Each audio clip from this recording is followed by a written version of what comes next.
Welcome back. The recent deaths of 3 migrant farm workers from COVID-19 has exposed deep flaws in a Canadian program that for decades we've relied on to put fruit and vegetables on our table. This past summer alone, more than 1,000 complaints were filed by migrant workers not only concerned about the virus, but also about being fired if they spoke out about their living conditions or if they got sick. W5's Molly Thomas investigates a program that is ripe for change.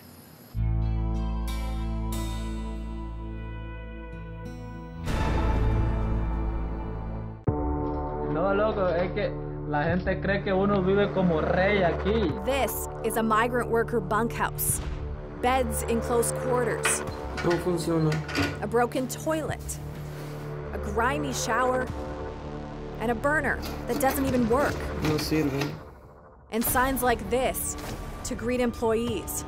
All conditions exposed by workers and sent to the United Food and Commercial Workers Union as evidence. Brought to light during a year where the need to physically distance could mean life or death. For migrant farm workers like Luis Gabriel Flores, the season was unlike any other.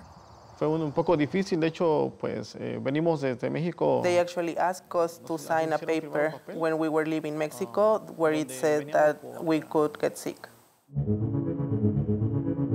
Canadian farms rely on migrant workers like Gabrielle for our food supply and to feed the world. It's hard work, often 12 hours a day, 6 days a week. Jobs Canadians won't take for minimum wage. All of us who are fortunate enough to eat are part of this food chain. We are profiting from this. Faye Faraday is a labor and human rights lawyer in Toronto. For more than 30 years, she has fought for migrant workers in this country. We have an obligation to know what goes into producing our food and to hold those accountable who have the power to change those exploitative conditions. When seasonal farm workers arrive, they're provided with housing and can stay in Canada for 8 months at a time. Competition is fierce for the applicants from Mexico and the Caribbean who vie for roughly 40,000 spots. It's a golden ticket for many that make less than $1 an hour back home. Who is winning is the farmers who are receiving a very cheap and what's called reliable workforce. Reliable meaning that they're unable to complain about the work and that they will stay. This entire program depends on there being massive economic inequality between Canada and the countries where the workers come from. If there wasn't that inequality, workers wouldn't come. Cracks in the system came to light this spring as COVID-19 spread across the globe. As borders closed, Canadian farmers like Scott Biddle panicked. If we don't get the guys here, these crops won't be planted. We won't have food supply come the summertime. By April, foreign workers began arriving with strict rules in place. We brought in strong measures around mandatory quarantines for arriving temporary foreign workers and have rules in place that protect those workers. When COVID was starting to spread around the world, migrant worker advocates across Canada wrote to the government repeatedly to say, we need a plan in place because the way that housing exists for migrant workers in this country, they are at incredible risk. They will get sick. And there was no response. Like literally no response. Soon outbreaks of COVID-19 were reported on farms across Canada. In Ontario, more than 1,300 foreign workers became infected, and 199 of those cases were at Scotland in Norfolk County. Luis Gabriel Flores contracted COVID at that property. He invited us to meet him at an undisclosed location where he shared what life was like in his bunkhouse. One bathroom for 50 people? Yeah. 50. Yeah. Gabriel survived his bout with COVID, but his bunkmate did not. 55-year-old Juan Lopez Chaparro died on June 20th. He was a father of 4. Let's talk about Juan Chaparro. I met him here. He was an excellent person. He never got into any trouble. So you're living in the same bunkhouse, and you see Juan getting sick. What did you do? He had some of the symptoms. He had fever, he had body aches, he had cough, but we never thought this was going to happen. In a legal complaint to the Ontario Labour Relations Board, Gabrielle alleges he approached 3 supervisors at Scotland about Chaparro's condition, but he tells me only Tylenol was given. Desperate for help, some workers called activist Amy Cohen in BC. They got to the point where they were incredibly scared and incredibly desperate. They reached out to us. We're several provinces away, but they had kept our contact information because we had supported them last year. We eventually were able to call an ambulance that went and transported one of the workers to the hospital because he was so ill and he hadn't received any medical care. Amy was the one who called 911 in Ontario from her home in Armstrong, BC, to get an ambulance to that farm. If those workers hadn't reached out to us that day, how much longer would it have taken for them to receive medical care that they deserve? And yet, even though they did that, somebody still died. Do you think that Juan could have been saved if the farm had taken his case seriously, if someone had stepped in earlier? Sí. Yes. I think that Canadians should look at the death of Juan Lopez Chaparro and think, you know, this man came to Canada to keep our agricultural industry afloat. And he paid the ultimate price for that. A wave of workers has been infected. Today, one of them went public. I had 2 options, go back to Mexico or stay here and fight. Gabrielle didn't want Chaparro to die in vain. What did your employers do once you spoke out, once you raised your voice? The next day they fired me. They actually wanted me to go back home. Gabrielle is in hiding now, seeking justice through compensation for the 7 months he was supposed to work here. He claims he was fired unfairly. You're now taking your case to the Ontario Labour Board. What do you hope will happen out of all of this? More than the money, I need to let people know that we are people and we need to be treated fairly and they need to treat us with respect because we're human. Gabrielle, what are you telling your family back home? My mom thinks that I'm still working. But I don't know what they're going to think when they find out what I've been doing. So you're keeping it a secret to protect them from the pain? Yes, I don't want them to worry, especially my mom that she's sick. 2 other migrant farm workers have died of COVID-19 on Ontario farms. Bonifacio Eugenio Romero was 31 years old. Rogelio Munoz Santos was just 24. Because Santos was an undocumented worker, his friends and family rushed to raise $15,000 to make sure his body made it back to Mexico. I think about the people that have already lost their lives on Canadian soil. I know that Canada doesn't have a financial responsibility to those families. Is there any help for them? I mean, these are people that died bringing us food. I think we look at the tragedies that have hit the temporary foreign workers community with deep sorrow. This is something that is on Canadians. There are lots of changes we need to make. Coming up, fight.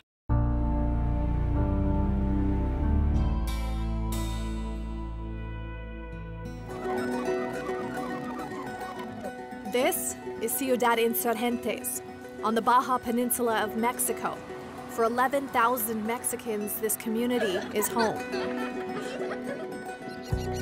While Canadians know the region for its coastlines and resorts, locals struggle to put food on the table. Like Erika Zavala and Jesus Molina, who can barely find enough work to pay for their groceries. And when they do, the wages are low. It's why each spring they make the heart-wrenching decision to leave their families behind to make money on Canadian farms. I decided to go to Canada because up until a year ago, I was a single mother. My life was very hard because with minimum wage, I couldn't survive and do what I wanted to do. I wanted to have a house, a car, and give my daughters an education.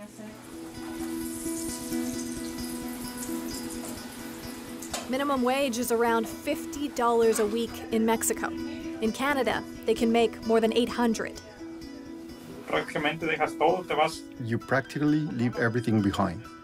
It's a big sacrifice being far, not being able to see your kids, not being able to live with them. But we stop everything to go in search of a dream. That Canadian dream started many years ago across several provinces, but it all unraveled this summer in West Kelowna. Tensions were high in the early months of the COVID-19 pandemic. 3 Mexican men had lost their lives on Ontario farms. Some employers imposed restrictions on workers, while others were asked to sign letters forbidding them from leaving their properties. That is illegal. If we imagine any employer of a Canadian citizen telling them that they aren't allowed to leave their workplace, that they aren't allowed to have visitors in their own home in their time off, nobody would accept that. Amy Cohen is a grassroots supporter of migrant workers in the Okanagan. This year, Erika Safala, who I've known since 2014, called me and told me that she needed some work shoes and some work clothing and also some food that she wasn't able to access on her own. We gathered those items and we drove out to Bylands, which is the farm that Erika was on. We brought her the clothing and the other items, dropped them off, had a short visit there, and didn't really think much of it. But that simple act caused major problems. He tells us that we had violated the rules, that we were forbidden from receiving visitors because we didn't know where they were coming from and what they could be bringing. Erika and Jesus were fired.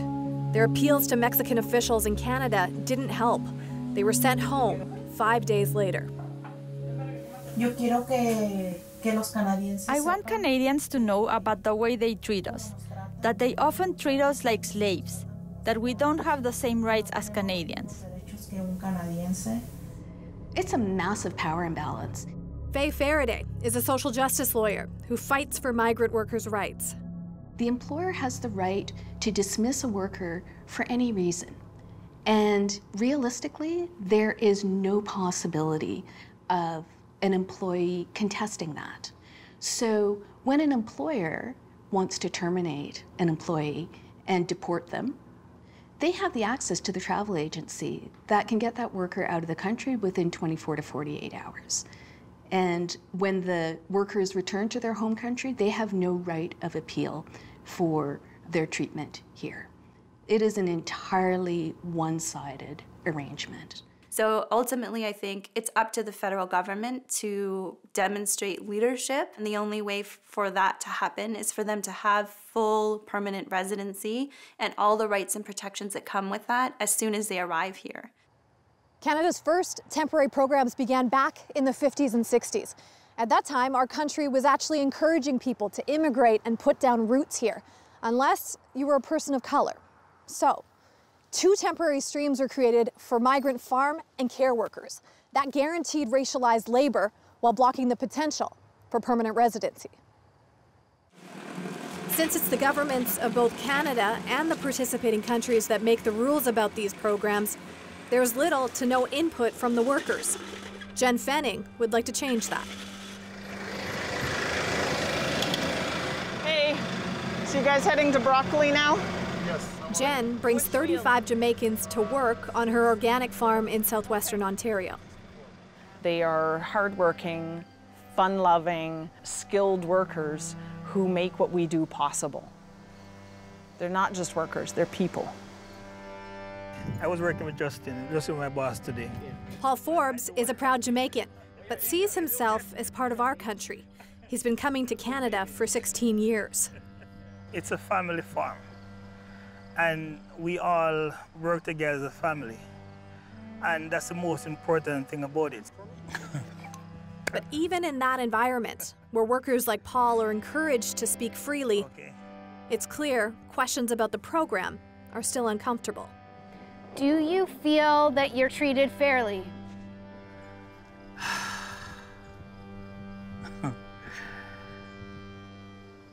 I skipped that. I don't want to answer that one. How are they going to advocate for things? They can't. Because if they advocate, if they say there are problems, they're going to be labeled a troublemaker and they're going to be sent home or not recalled. It's hard when more than 50% of all migrant farm workers can't even join a union. Ontario and Alberta don't allow it. People have talked about the system as being broken. It's not broken. It's functioning as it was designed to function. But it's based on a very flawed premise. It's based on an idea that the workers who are participating in it are undesirable as permanent parts of our society. Well, if you spend 8 months a year in a country for 20 years, are you a foreigner? Are you temporary? Permanent residency is the golden ticket workers say they have earned, the ability to work and live in Canada to make a home here. You're spending so much time away from your family, time away from your wife, time away from your kid, and all time wasted you cannot regain. If I'm interested in permanent residency, which I am interested in, it's for my family to be with me. So I don't have to come and go. I believe that we fundamentally have to change how we view immigration into our country. We're not valuing the skills that it takes to produce food that we eat. And if these men are working here every season for however many years, some of them for 50 years, why shouldn't they be allowed to immigrate? Why shouldn't they be allowed to live here and participate fully in the society that they are supporting through their work? But it's a lonely position to take. Jennifer knows many of her fellow farmers don't support her. They are afraid they will lose their workers, and it's a legitimate fear. If they were permanent residents here, they could leave.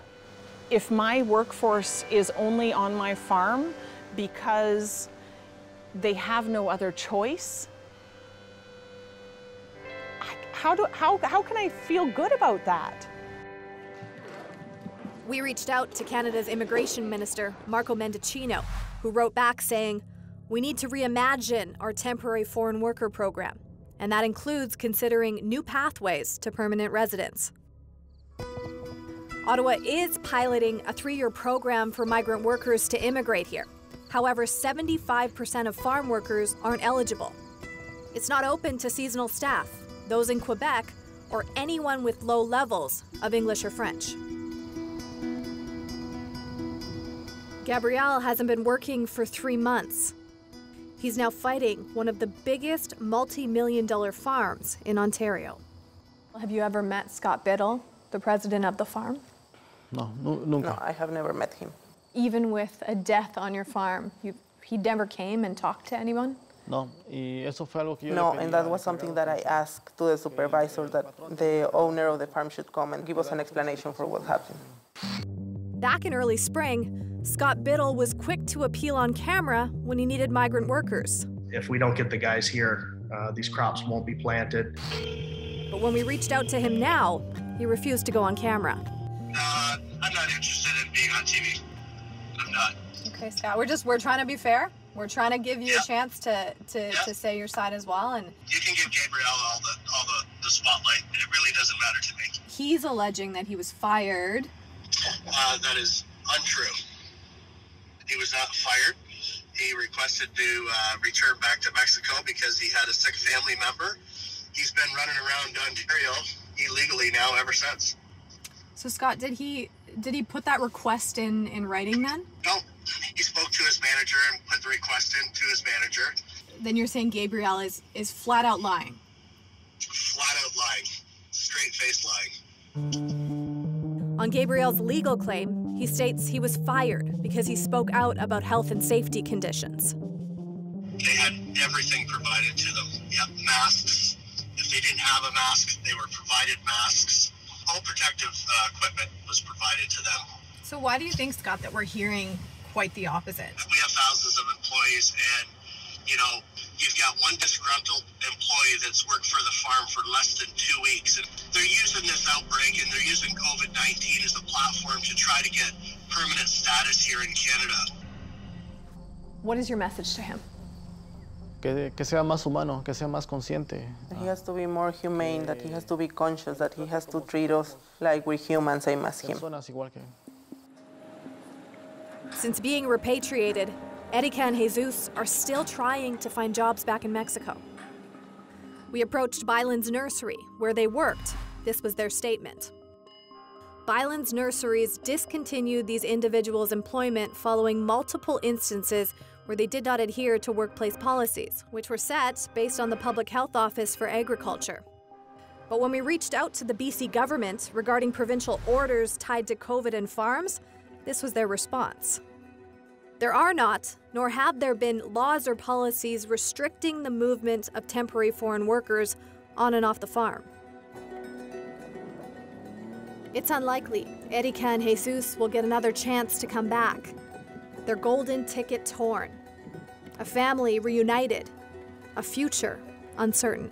Canadian temporary foreign worker programs are often viewed as better, but all of them are problematic. And being the better of a problematic global issue isn't something to brag about. We need to reimagine immigration in this country. We have to get off of that pile and do something better. Some of the migrant workers will be staying in Canada until mid-December. And despite promises from Ottawa, hundreds are still crammed together in bunkhouses with no formal safety plan.